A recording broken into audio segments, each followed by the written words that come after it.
So I think we should all, as white women, just admit we're jealous of black women's hair. So this lady asks, this black lady, are white women really that scared of black women? And I'm going to say yes. And this is my opinion as a white woman who is 53 years old and has lived in the South in Georgia in my entire life. But it's not being scared, but it's a fear. And it's not a physical fear. It is the mental fear. It is what we see in you and what we see you doing and how it challenges us and the fear of that. So we see black women and we see how strong you are. We see you coming together as a community. We see you supporting each other. We see you supporting your community, supporting your families, supporting your children, going out and fighting for your rights, being authentic in your race and in your femininity. Anyway. And we're jealous. I think we're jealous because we would love to be that, I think, and we don't know how to break out of the indoctrination that we have been suppressed by our entire lives. And I'm not giving white women a pass, don't get me wrong, but I know I and most women have been told, white women have been told our entire lives, be quiet, know your place, be a good girl, don't rock the boat, don't be too much. And when you are any of those things, you are ostracized because you have rocked their boat. And that is what black women are. You rock our boat, our mental boat, because you challenge us to look at how we are deficient and not living in our truth, and it makes us uncomfortable. And people don't like to be uncomfortable. And it makes us start to question ourselves, and people don't like to question themselves. We would rather live in our little bubble of white supremacy and what we know and comfortableness. I know that's not a word. Than a lot of people would, white women would, rather than challenge themselves to grow and know more, because it's easy. Doing the work is hard. It's really hard. I've been doing the work the past several years, and it's hard. It is hard admitting some truths about yourself and some truths about yourself as a white woman. So yeah, I think that white women are scared of black women because you challenge us in that way, and a lot of us don't like it. And that's why we fear you. It's because we fear what you make us face. So I just heard that white women are jealous of black women. They want to be advised and aided by black women, but they don't want black women to surpass them. And white women have an inferiority complex when it comes to black women. This is what actually is being admitted on the internet. Is this true? Do white women feel inferior to black women? Are we really that disturbing to white women's peace because of who we are and how we exist in the world? Is that what's really happening? I really want to know because I'm unsure as to how to respond to this. I'm blown away. To be honest, I am blown away. Hi guys, how are you doing? Welcome back to Global Gist with BJ. I hope you're all doing well. Thank you so much for all the support and the love. Right, today we want to talk about this particular, would I say jealousy? You know, what makes the white women actually very uncomfortable when they see the black women around. You understand? I do see these things a lot, even here in Nigeria. But me being on the street of TikTok and I see people actually discussing this, and some white people actually, yeah, they said they admitted to it that I'm shocked. I'm like, okay, I'm going to bring it here, and then we're going to talk about it. But before we come with the commentaries, watch those videos, and then we'll be back.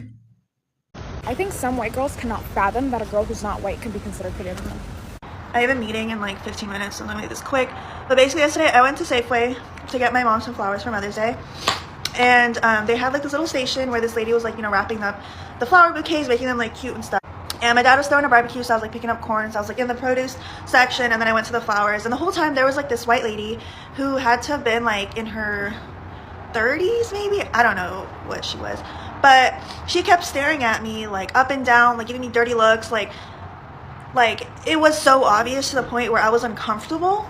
And I kind of just brushed it off. I'm like, okay, like maybe I just look good. I don't know, fucking I know I did. This is literally what I was wearing, right? Like just some yoga pants, jacket, whatever the fuck. So then I'm in line waiting for my bouquet to be made. I had like 3 bunches of like lilies, and I'm just like standing in line, minding my business on my phone. And she's in front of me, and her boyfriend's there. And her boyfriend's like this like skinny like Latino guy, right? And they're both just sitting there. And mind you, like no offense to them, but they're not like, they weren't like an attractive couple. Like if that makes sense. Like I'm not trying to be mean at all. But basically the entire time in the line, this bitch keeps looking at me like back and forth. Like I'm just literally on my phone, I'll catch her like looking at me. And like, you know when you can tell someone's looking at you like through your like rear view blind side, whatever the fuck. So I'm looking at my phone, and she's staring at me for like 15 seconds. I'm just on my phone, and then I finally look up, and then she looks at me, rolls her eyes, and looks away. And I was like, bitch, what the fuck is your problem? And then like multiple times, like even when I was getting corn, even when I was getting like my flowers, she would like be near me, and then she would start aggressively making out with her boyfriend while like looking at me. Like she would look at me, then like grab her boyfriend, like bring him in, and like start making out with him. And it wasn't like a cute little kiss. Like I'm not a big PDA person, either is my boyfriend, so we don't really make out in public unless we're like fucking blacked out. But like it was like tongue. I heard everything, and I was like, there's hella people at Safeway, it's Mother's Day, people are getting last minute flowers. Like people weren't even looking. They're like, what the fuck is wrong with her? But yeah, I just thought that was so fucking weird. And it's like her boyfriend, like I didn't even see him looking at me. Like he didn't try to talk to me. Like I don't even think he noticed that I was there. So it was like she was just projecting her insecurity for no reason. Because there was like if he had tried to talk to me or something, then like I would like kind of understand, like okay, maybe she's like insecure, whatever the fuck. But mind you, I'm in that bitch, like no makeup, my hair was like in a fucking bun, I was looking like this, and she was just like, I don't know, she just gave off like the weirdest energy. And it's like, your boyfriend couldn't even get my name, let alone my number, out of me. Like you're so safe, you're safe. But yeah, this video reminded me of that, because I don't know, she was ugly, let's just be honest. Like she wasn't cute, he wasn't cute. So I was like, what part of you thought that anything would happen? Like I'm happy for you, girl, like I got a boyfriend too. Like it was just weird. But yeah, I could make like 100 videos stitching the original creator. But yeah, this just literally happened yesterday. Yeah. The biggest reason that I know that white feminism is a real problem is just the perceived threat that so many white women feel from black women just existing. Before I continue, I'm gonna reference myself as attractive. Yes, I know, shocker. I did this before and y'all got on my ass. I don't know what to say, we're gonna keep doing it. But as a black woman, when you like transition from unattractive to being perceived as attractive, you will notice a change in behavior from not only men, but also women, specifically white women. Especially when you don't fit like a certain stereotype that they associate with your race and like what they deem a black woman should act like. It's almost like they don't know how to act with you, and they end up, feeling this contempt. They implicitly know that they are the standard. Like they have been socialized to know that. It's been their experience to have men want them of any race. But in that, they also know that whiteness is sort of blankness. And I actually don't mean that in like a mean way. I mean, it is the standard. It's the norm. It is the opposite of exoticism. So in their male-centered minds, they're thinking, yeah, like in majority of cases, I'm going to get the guy. But when they want a little switch up, a change from their usual, that is when women of color, specifically black women, become a big threat. It's like a lot of them sort of know that a lot of girls look like them. A lot of pretty girls look like them. They can never account for the allure of a deviation from that norm. So when they see an attractive black woman, it's like, okay, I have to see it. How can I fight against this? I don't have the facilities to fight against this. And to compensate for that, I think that's why we see a lot of like white women try to play into the features of women of color. The style, the slick backs, the lip filler, aneurysms, all of it. Like they want to be able to oscillate between all types of attractiveness, to become this sort of like maxed out woman who has every single thing a guy could ever want at any time. Because they are so used to being the standard, they cannot accept someone wanting something different. So they kind of try to like borrow parts of you to become that, so that won't happen again. It's very interesting, and it happens more than you would think. One of the hardest things about being a black woman is that you can be super talented. You can be super smart. You have all of these amazing skills, but we do not talk enough about how frustrating and infuriating it is that white women, particularly in like settings of like corporate settings, they get so intimidated by you in a way that is like so palpable, and you feel it. You feel it. You know that they are so intimidated by you. And they can't say you're not talented. They can't say you're not smart. They can't say you're not resourceful. They can't say you're not good at something. They can't say that, because how could they say that? It's not true, right? It's not factual. So what they do is this other thing where they will try to silence you, but in a very manipulative way, which is talking over you, or my least favorite of them all, cutting you off, cutting your sentence off to complete what you were about to say and act like they came up with the idea. It drives me wild. And we talk a lot about cultural appropriation when it comes to celebrity, cultural appropriation when it comes to like big parts of culture, right? We do not talk enough about what happens when white people are like in your localized circle and they try to copy your speech, copy your clothing, copy the food, like copy everything that you do, because being a black woman, you unfortunately learn skills of survival since you're like 8. So you have these brilliant hacks, you have these very critical and informational and interesting ways of looking at the world. So you've come up with these great, incredible things. And white women will try to take those things from you and try to silence you from speaking. And it drives me wild. And I am like at my wit's end. It's so incredibly infuriating, especially because I love being a black woman. Being a black woman is so iconic. We're so beautiful, sexy. And I know this because not only do I have beautiful, amazing, plentiful friendships with other black women, but also because I am fruity and I'm attracted to black women. So I have fallen deeply and madly in love with black women. So to me, I just feel like it's such a frustrating thing to be in spaces where white women will just try to cut you off. They'll just try to cut you off. They'll speak over you. They'll outspeak you. And unfortunately, like when you're socialized as a black woman growing up in the world, you're told not to be too loud. So you don't want to outspeak them. And it's almost like something that it's like a default mode of black womanhood that you have to like tell yourself, no, let me speak over this girl. Because why are you speaking over me? It drives me wild. And I'm at my wit's end. I'm at my wit's end. I don't know. If somebody has a hack of how to speak over white women when they're trying to overspeak you in a way that's clever and interesting and like a little bit sassy, please let me know. Because I need hacks immediately. I would feel her heat, the heat off her skin. Like she would see me and boil. Kelly hated me so much. Kelly was a middle-aged woman that looked like an older woman at my old job. And her hatred for me was so visceral. I think that I probably aged her an extra decade, even though I probably only worked with her on my immediate team for like 10 months. Once I walked in, I could see the anger on her face. She just didn't like my existence. And I never did anything to her. I was very polite. I was polite to everyone. I think that was the issue. She didn't understand why or how I learned to be polite, why or how I learned to be professional, why or how I was always prepared for work. It just threw off her whole narrative or her whole idea of what a young Black professional woman is, or maybe just a young Black person altogether. She would make passive aggressive comments about my vocabulary, my interests, what she believed people my age or my race was into. She made very inappropriate comments that honestly I could have reported to HR and she could have gotten some sort of warning or reprimand. The irony is that she reported me to HR quite a few times because she said that my outfits weren't appropriate for work.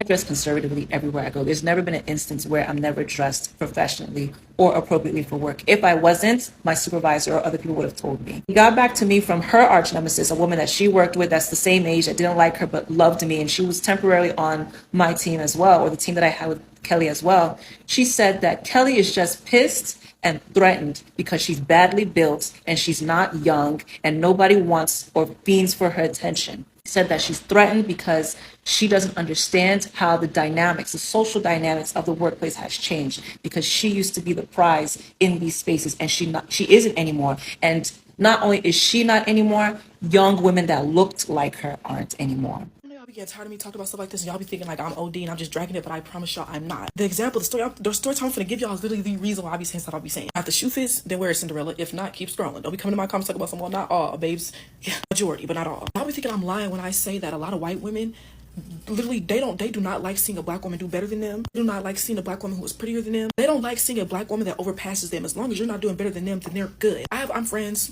she's black, with a girl who runs track, and I was spending some time with her, like, you know, talking with her. I talked to her in a minute. I'm sitting on the couch or whatever, I'm on the phone, and I'm talking to her. She's telling me about this teammate who's also her roommate. She's white. She started telling me about the passive and microaggressive behavior that her teammate would show her during practice and in her dorm room. And I'm like, okay, what do you mean? Explain. Tell me about a situation where, like, every day at practice she beats her. Her times are always faster than hers. Like, you know, she overpasses her in everything she does. She said she would look at her white teammate whenever they would get done running and ask her if she's good, if she's okay, because she'd be huffing and puffing and breathing hard, like she ain't took a breath in hours. And she said the white girl would just like side eye her, give her a dirty look, or just won't say nothing. Then she said there was this one time when they were in practice and they were doing time trials and they were running and whatnot, and she ended up beating her. My friend, the black girl, she's not the fastest on her team. There's maybe like a few people that's faster than her by a little bit, but she's like top 3, top 5. And the people that's faster than her maybe by like a little bit are not black, but still. There was one day in practice, they were doing the time trials, and after everybody got done running, her roommate, the white girl, starts crying, and people start surrounding her, asking her what's wrong, and her teammate looks at her, not the other girls that's faster than her. She looks at my friend, the black girl, and goes,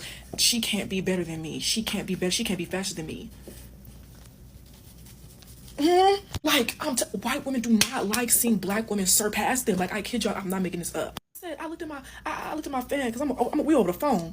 I'm looking at my friend, I'm like, she said that out loud, or did she say that to you, or did you just hear it around the grapevine? She said no, she said that out loud. That's what she told the people that was checking on her, that was asking about her.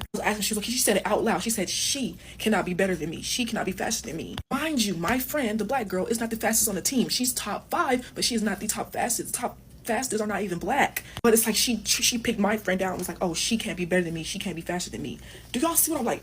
Do y'all see what I'm talking about though? Like, do y'all see what I mean? It's like, I was having a conversation with my best friend like a week ago, and we got a kind of like a mini argument about this, because he was trying to say, well, shit, not all white people are bad, not all white girls are bad. And I said, I'm not saying every white person is bad. You gotta read the fruits of their spirits first. I was explaining to him, bro, a lot of these white people will smile and kiki in your face, because I think I've seen videos and I've met her teammate before. She's really sweet, super nice. But I was like, a lot of these white women will smile and kiki and haha in your face. A lot of these white people will smile and kiki and haha in your face. But when you're not around, you're having conversations with their families about how they feel about black people, how they feel about people of color. Low key, they be hiding, envy in their heart. They be in these one-sided competitions with you. My friend was literally telling me that there's times where she would do things and say things and try to pick fights with her, and you could tell that she's doing it just to get a reaction out of her. That's why I'm not saying all white people are bad. I'm not saying all white women are bad. I am not. I can read the fruits of the spirit of someone, and I can tell if they're like, a genuine person or not. A lot of y'all, when you're dealing with white people, especially as a black woman, when you're dealing with white women, this is a tick for tack game. And I promise you I win every time. This is a tick for tack game with them. You gotta have strategy when dealing with them. I told my friend, I said, you need to make sure you're praying over yourself. I said, you need to make sure you keep yourself prayed over, watch your back and whatnot, because to be around someone like that is dangerous. So it's very obvious that she's envious of you. It's very obvious that she's in this one-sided beef with you. And I said, anything that she can do to trip you up, get you in trouble, do anything to screw you up, she's going to do it. Then play victim and act like she ain't do nothing. I said, you need to be careful. This is what I be talking about. Like, I know y'all be thinking, oh, Shay's dramatic, Shay's just so super pro-black. No, like, these are real life situations that people are going through. It's a dangerous position to be in. Like, I don't. Dear black girls, the time has come. I have something on my chest, but I cannot hold it anymore, so I'm just gonna say it. I invite you. It's been years. I invite your genes. I can't believe most of you don't even get old. You guys don't age, or what's the problem in here? I don't see the majority of you fine lines under your eyes. What do you mean you're 35 and you look like 23? God has his favorites, and I saw it. What about the lips? What about those juicy lips, those nice lips, those lips that looks plump and is natural in the same time? What about the buttock? What about the fat, juicy buttock? You think that's fair? Do you think that's normal? What about that nice skin that when you apply a little bit of foundation, a little bit of makeup, you just get a glow? Yep. I have all the reasons to invite you. You see this lip combo over here? Yep, that's because of you. Because before you, I even hated gloss. I just couldn't see myself wearing gloss. Now this is my lip combo every day almost. And if you ever saw me with braids or any African hairstyle, it's because I loved it on you guys. It is not because I wanted to be black, it's because I actually wanted to slay in it as well. Why is it just you that you want to slay in it when I can slay in it as well? Overall, I think your genes are crazy good, and I invite you for that, honestly, from the bottom of my heart, but in a good way. I wish I had all these things, because there's a lot of things you guys have and I don't, and I spend money on it because I don't, right? Just in case you have any insecurity, I want you to know you're beautiful, and I find myself turning my head after you on the street. So hope this message got to you, and I hope you're gonna enjoy your day, and remember, you're beautiful. I pray to God that this does not come off as offensive to anybody, because I mean this with the utmost love and respect from the bottom of my whole entire heart. But when a black woman calls me baby, there is so much, what kind of magic are you putting in there? Because that shit hits harder than crack. Every single time, every encounter in my life that I have had with a black woman where she calls me baby, I have never felt more loved and supported in my entire life. I feel almost imprinted on. Like, are you my mother? I will go to the ends of the earth for that woman. Okay? Ride or die. Because it may have just been a very quick one-time encounter for her, but for me, you don't understand. We're like this. How call me, beat me if you gotta reach me, because I will do whatever. How can I be of service? Do you need a ride to church? Let me make reparations for my people, because I love you. And I don't know what it is, but goddamn, there's something so special about it. It's magic. I want to have that effect on people. That is beautiful. And I love you. And that's it. I don't know. I've never felt more safe and secure in my life. I love you. So welcome back, y'all. Y'all have seen all the videos. Shout out to everybody who created these videos. But I am still blown away. Like, I was in the mall one day here in Nigeria, and I see some white people actually look at me and they're like, and I'm like, okay, what is it? Are they blown away? Is it that they've not seen black people before? They behave some weird kind of way. And I'm like, sometimes I feel very uncomfortable. And the truth is, I also like white people. I want to be their friend. I like their hair as well. And then I see them go meet some people and they be like, I like your hair. Can I touch your baby's hair? And I'm like, sometimes I feel, are you sure these people are not lying? Are you even sure they're even serious right now? But this actually makes sense right now that these people really, really are, they either like us or maybe they are jealous of us. Yeah, for me it's pure jealousy, because whenever they see they will keep looking at you and they'll look at you this way, up, down, and all of that. Sometimes they behave as if they're disgust. They want to behave as if you're even smelling. Yeah, they behave that way. And wow, that's so good to know, really. I don't know if you have had any experience with these people in your place of work, and you drop it in the comment section. But this is really, really amazing to actually hear that, oh, these people really feel this way. But come on, we have everything it takes to be jealous about us. Yeah, or jealous of us. We're beautiful. A lot of us, it doesn't matter how we look, right? We carry it on our shoulders. We're just so strong. We're powerful. We love ourselves. We love family. We love our kids. We love our husbands. And so much. I believe, yeah, it's something to be jealous of. And as I keep saying it, black people are the ish. I keep saying it to you guys. There must be something about you that people be like, even when I'm getting to find out that even the black men like to go for the white women, I'm like, okay, the black men that actually go for the white women might be scared of the aura or the energy. Yeah. Yeah.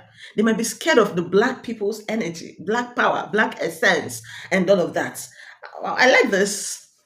I like this a lot, you guys. I feel some kind of way, to be honest, but I really do not care anyways. But then another person said, oh, that they feel so that we just remind them of the stories they've had in the past about us, and whenever they see us they want to be looking at us as, sometimes some of them even look at us like, are you sure these people are real human beings? Because they don't really look like human beings. Are you sure they're not gorillas or some kind of chimpanzees or vampires? You guys, it's a lot. If you have not subscribed to my channel, please let's go ahead and subscribe me this upcoming YouTube. I need all the support in the world. I'll see you back on the next one. Bye guys. Yay.